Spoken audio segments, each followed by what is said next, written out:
Okay, so let's continue. The main result of today's lesson, as I said. We're going to show that the Legendre polynomials are orthogonal on the interval -1, 1. So, in particular, what I want to show, well, let's just say it. I'm going to show just half of it, as I said before.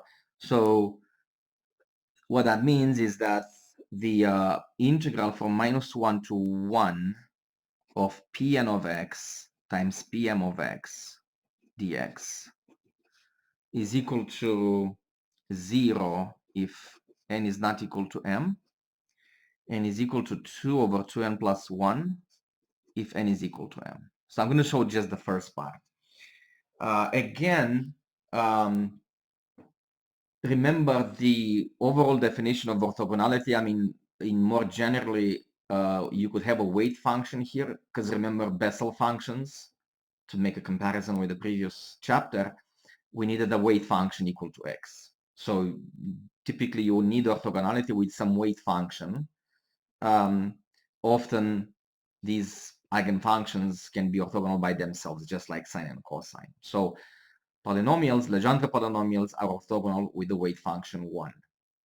When we move on to boundary value problems, remember we're going to have some cosine of theta, not x, because there was that substitution, x equal to cosine of theta. So in that case, we're going to have some weight function, but that's just because of that substitution. So this is the main property, the orthogonality property of the Legendre polynomials. And let's never forget where they come from. Pn of x are solutions of the Legendre equation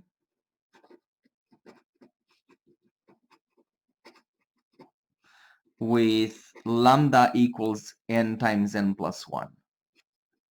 Okay, so the general definition of the Legendre equation was 1 minus x squared y prime, and then the whole thing prime again, plus lambda y equals 0. And this has a series solution. If you want that series to become a polynomial, you choose lambda to be of the form n times n plus 1, where n is a natural number. So that means each of these polynomials, Pn of x, P1 of x, P2 of x, and so on, will satisfy the Legendre equation in which lambda is equal to n times n plus 1. So let me just state that mathematically.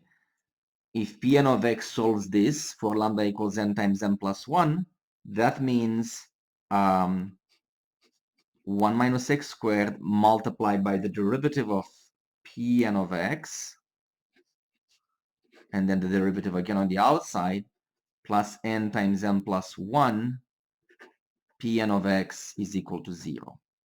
So that's just a restatement of saying that Legendre polynomials solve the Legendre equation for this particular lambda.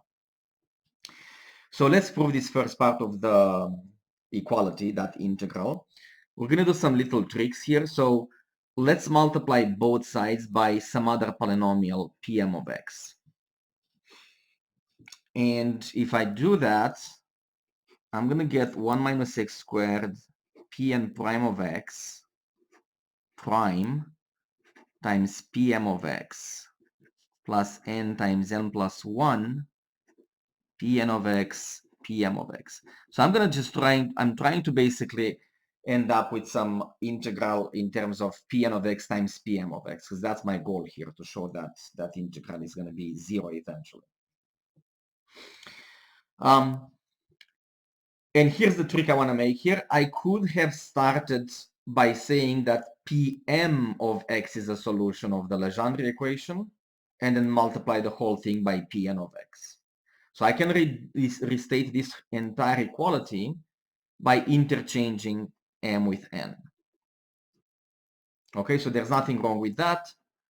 And that leads to 1 minus x squared Pm prime of x, and then again prime on the outside, Pn of x plus m times m plus 1, Pm of x, Pn of x equals 0.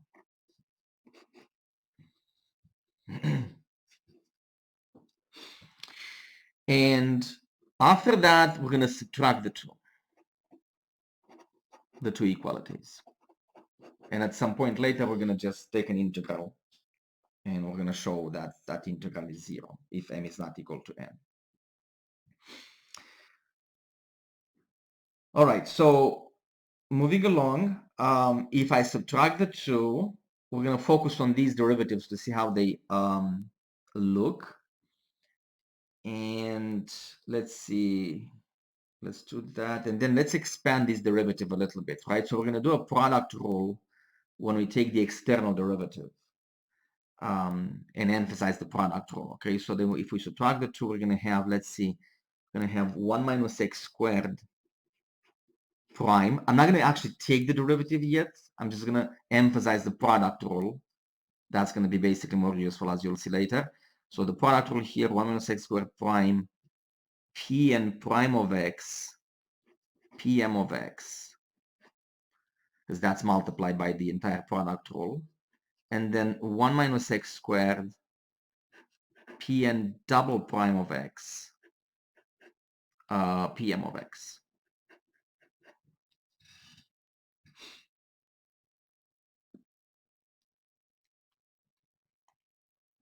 Okay, and then minus this, and I'm going to do the same thing. I'm going to emphasize the product rule for this square parenthesis. So it's going to be minus 1 minus x squared prime Pm prime of x,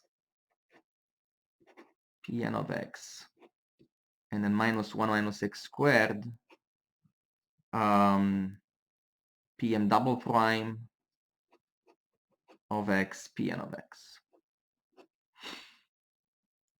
And then these two subtracted from each other. Now notice Pn times Pm is a common factor. So when I subtract the two, I'm going to have Pn of x, Pm of x, multiplied by n times n plus 1 minus m times n plus 1.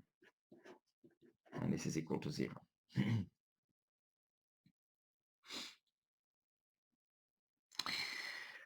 Okay. What I'm going to show you now is that this giant part here actually can be combined into a single derivative. It's actually hard to see it right now, but let's do one intermediate step. So let's group this guy with a third one, from which, if you notice carefully, I can pull out 1 minus x squared prime. Again, don't actually take the derivative, leave it in that form. So 1 minus x squared prime is a common factor, and I'm left with Pn prime times Pm. Let me write it without of x so I can save some space. So Pn prime times Pn minus Pn Pm prime. And on the other two left here, I'm going to pull out 1 minus x squared. So it's going to be 1 minus x squared, and in the parentheses is Pn double prime Pm minus Pn Pm double prime. And then let's move this guy to the right, this guy with Pn Pm. So that's going to be equal to m times m plus 1 minus n times n plus 1 Pn Pm.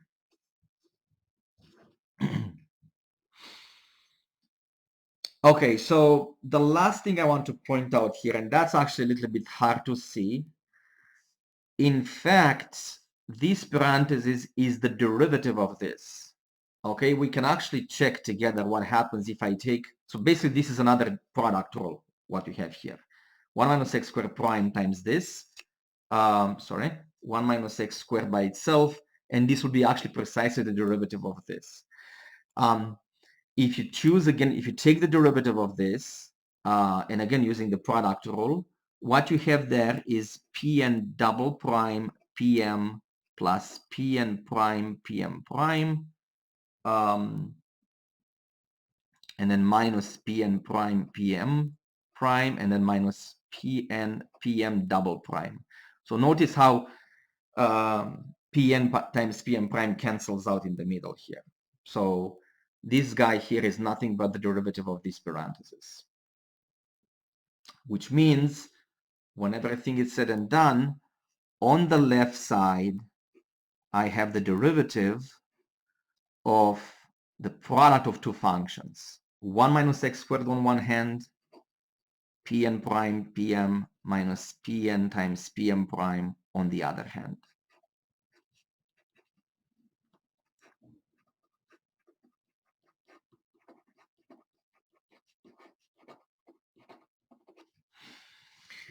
At this point, you may wonder what this achieves, but remember, the goal is to show that this integral is 0 between minus 1 and 1.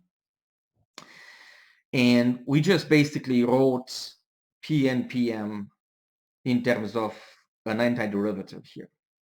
So at this point, we could simply take the integral from minus 1 to 1 on both sides.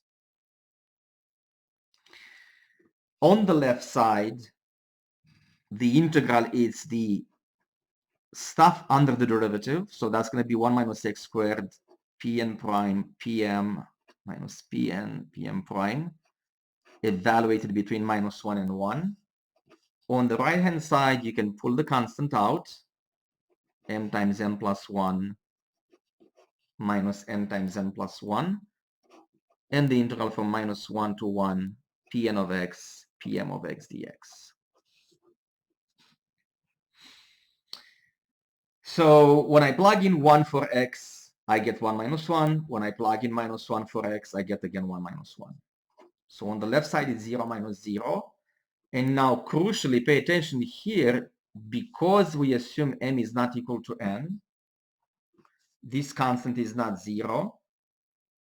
And that leaves that the integral from minus 1 to 1 pn times pn of x is equal to 0, which was the goal. So some of these properties actually can be proven in a more general setting, because there is something called the Sturm-Liouville theory, in which these equations are treated in a more unified setting, basically.